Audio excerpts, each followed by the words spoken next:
So now we'll see how male gametes they are formed, right? तो male gamete को पहले बात तो आपने ये याद रखना है, मेल गैमीट जो है that is also known as microspore या पॉलन ग्रेन भी आप इसको कह सकते हो। मेल गैमीट को माइक्रोस्पोर कहते हैं और फीमेल गैमीट को मेगास्पोर कहते हैं। पहले तो ये दो टर्म्स याद रखनी है आपने, micro means small, mega means large. और पहले जैसे आपने देखा था पिछले चैप्टर में कि जनरली जो मेल गैमीट्स होते हैं वो स्मॉलर होते हैं as compare to female gametes, that's why micro and mega. So male gamete अगर माइक्रोस्पोर है तो माइक्रोस्पोर का बनना जो है वो कहलाएगा माइक्रोस्पोरोजेनेसिस।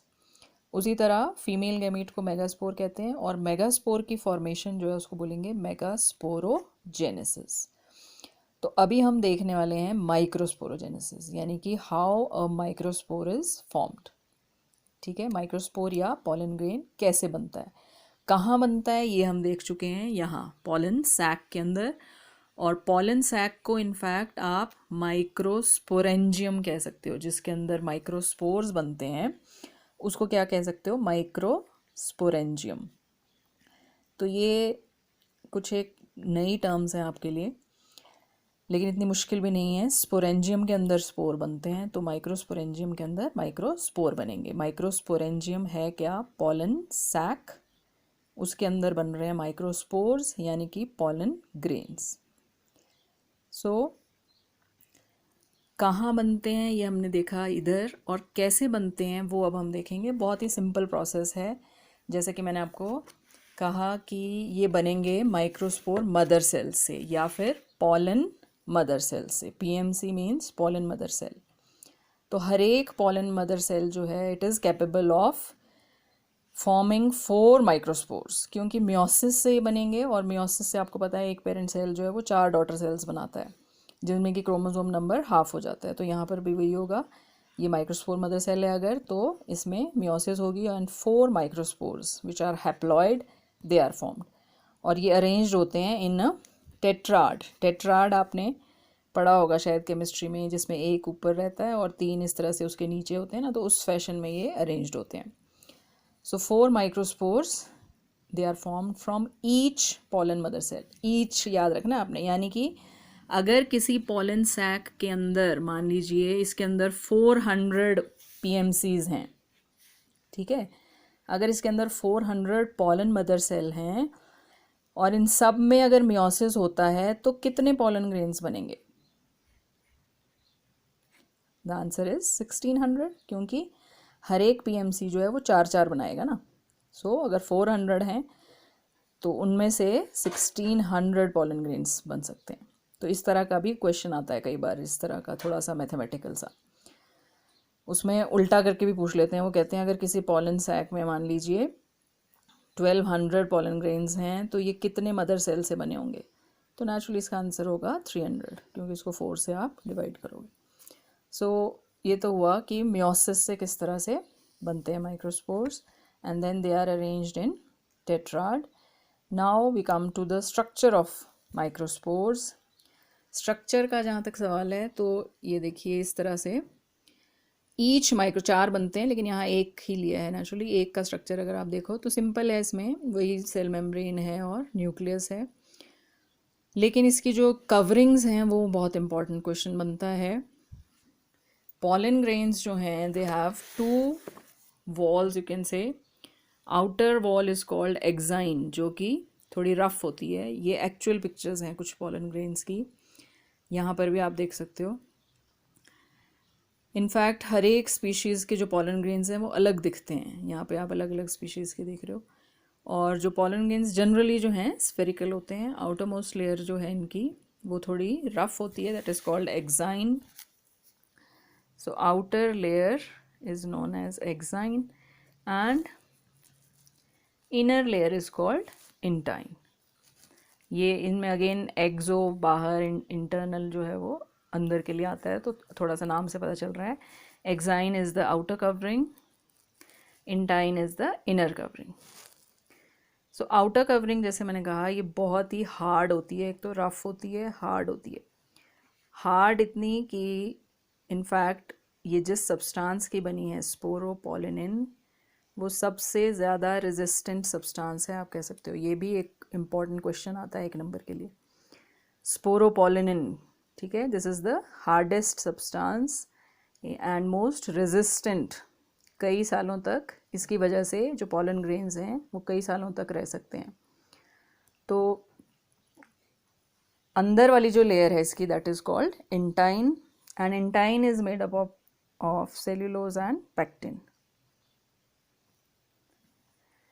सेल्यूलोज और पेक्टिन की बनी होती है। तो अगर एक इसका स्ट्रक्चर देखें एक पॉलन ग्रेन का, तो जैसे मैंने आपको कहा कि बाहर वाली लेयर जो है वो थोड़ी रफ है, दिस इज़ द एक्साइन। अंदर वाली लेयर जो होती है वो स्मूथ होती है, दैट इज़ इंटाइन।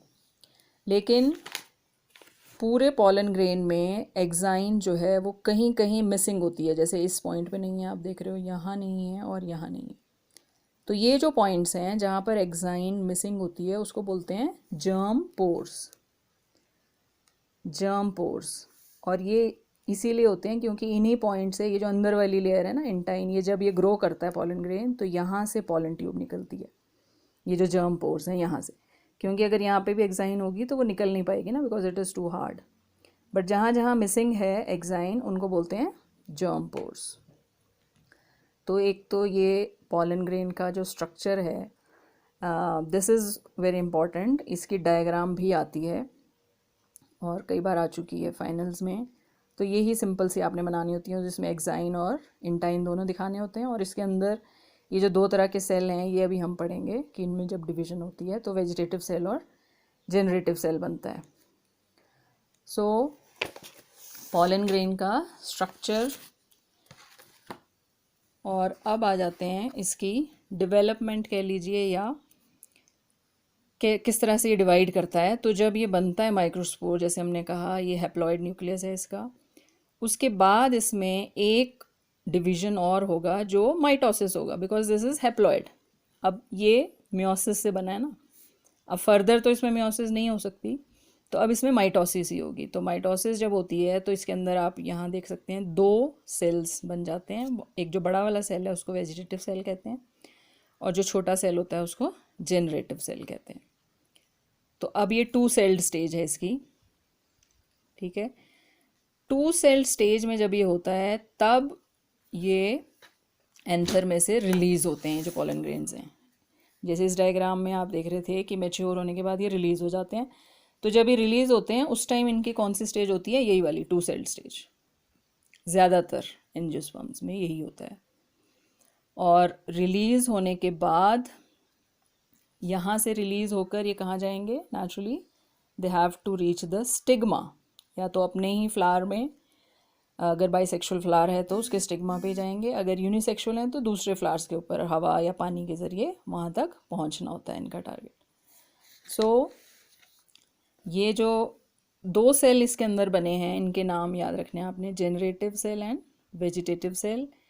अब इसमें से देखो फिर से वेजिटेटिव टर्म आई है, तो इसका कोई ज़्यादा रोल नहीं होता आगे, लेकिन जो जनरेटिव सेल है ये फर्दर डिवाइड करता है, माइटोसिस से ये दोबारा डिवाइड करता है और 2 मेल गैमीट्स बनाता है। वो आगे की बात है, आगे जाकर उसके बारे में स्टडी करेंगे। फ़िलहाल पॉलन ग्रेन्स के बारे में थोड़ी सी और जानकारी आपकी बुक्स में है, इसको आपने पढ़ लेना है। इसमें यह है कि पॉलन ग्रेन्स, जैसे मैंने आपको कहा कि अलग अलग स्पीशीज़ के अलग अलग होते हैं, उनका साइज़, स्ट्रक्चर, शेप अलग अलग हो सकती है। इसके अलावा पॉलन ग्रेन्स जो हैं वो न्यूट्रिएंट्स में बहुत रिच होते हैं, ठीक है। तो इनको कई देशों में इनको खाया भी जाता है, मतलब इनके टेबलेट फॉर्म में। Then viability of pollen grains, viability means कितने टाइम तक ये वायबल या ज़िंदा रहते हैं आप कह सकते हो। तो ये डिपेंड करता है, जैसे राइस, व्हीट वगैरह के जो पॉलन ग्रेन्स हैं वो सिर्फ 30 मिनट्स के लिए वायबल रहते हैं, जबकि जैसे सोलेनम, वही पोटैटो फैमिली है, या लेग्यूमिनस फैमिली जो है, उसमें जो पॉलन ग्रेन्स हैं वो कई महीनों तक वायबल रह सकते हैं। लेकिन इम्पॉर्टेंट चीज़ यही है कि उसकी वायबिलिटी जब तक है उसी दौरान वो स्टिग्मा तक पहुंच जाए तो ही फर्टिलाइजेशन वो कर सकते हैं, right. So this is how male gametes are formed in angiosperms, and this process is called microsporogenesis, microspore का बनना। and this stage you can say it is called male gametophyte.